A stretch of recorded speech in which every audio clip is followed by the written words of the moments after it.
আসসালামু আলাইকুম ভিউয়ার্স, কেমন আছেন সবাই? Welcome back to my channel. আজকে একটা নতুন রেসিপি দেখাবো আপনাদের। সবাই মোটামুটি ম্যাক্সিমাম মানুষই পারে এই রেসিপি, তারপর আমি আমার মতো করে করি, ওইটাই আপনাদের সাথে শেয়ার করব। আমি আসলে কোনো ভালো স্পেশাল রাঁধুনি না। পেঁয়াজ দিলাম, দেখবেন আস্তে আস্তে কী রান্না করবো আমি। পেঁয়াজ বেশি দেবো, পেঁয়াজ দিয়ে নাড়াচাড়া করবেন।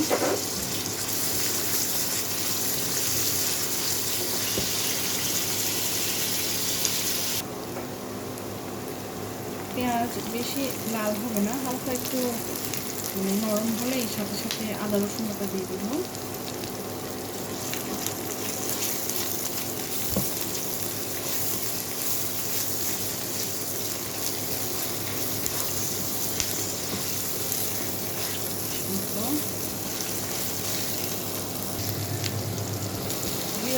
জিরা পাউডার দিয়েছি, এবার দেবো ধনিয়া পাউডার,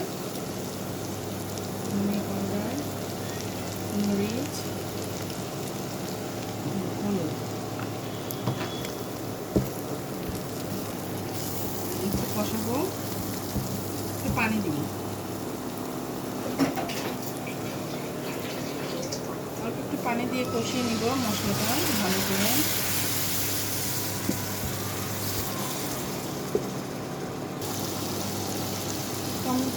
মশলা কষানো হয়ে গেছে, এখন টমেটো দিব।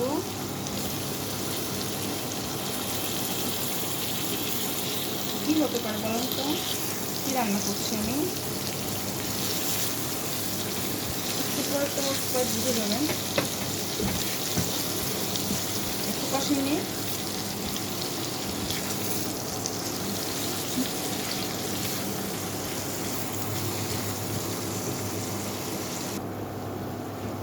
তো মশলাটা কষানো হয়ে গেছে, টমেটোটাও গলে গেল। এখন দিয়ে দেবো একটু কাঁকড়া ভুনা হবে। কে কে পছন্দ করেন কমেন্টে অবশ্যই জানাবেন, আর কে কে কীভাবে রান্না করেন সেটাও জানাবেন। আমিও শিখতে চাই অন্যরকম রান্না আপনাদের কাছ থেকে।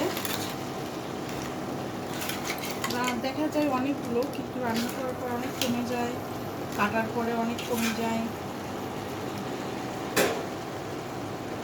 এই তো এটা এখন একটু কষাবো, ভুনা করবো।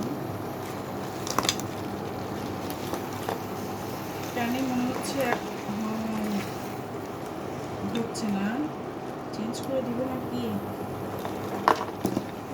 করে দিলাম,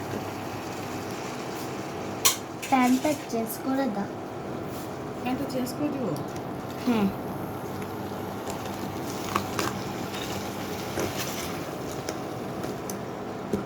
ওকে, চেঞ্জ করে দিচ্ছি প্যান।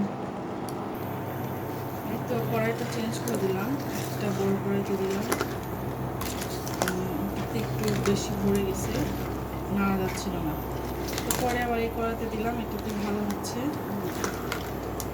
কড়াইটা নিচে লেগে ধরে না, এটাতে লেগেও যাচ্ছিল, আবার বেশি হয়ে গেছে। তো কষানোর পরে আবার দেখাবো। এই তো কষানো হচ্ছে, ভালো করে কষালে ভালো টেস্ট হয়। মশলাগুলো ভিতরে ঢুকে যায় কষাতে কষাতে।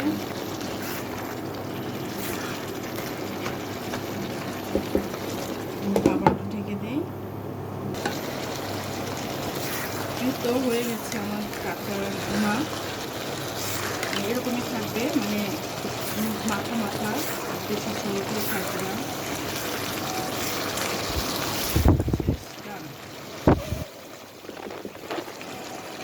সবাই ভালো থাকবেন আজকের মতো। ভিডিওটি ভালো লাগলে কমেন্টস করবেন এবং সাবস্ক্রাইব করবেন। আসসালামু আলাইকুম।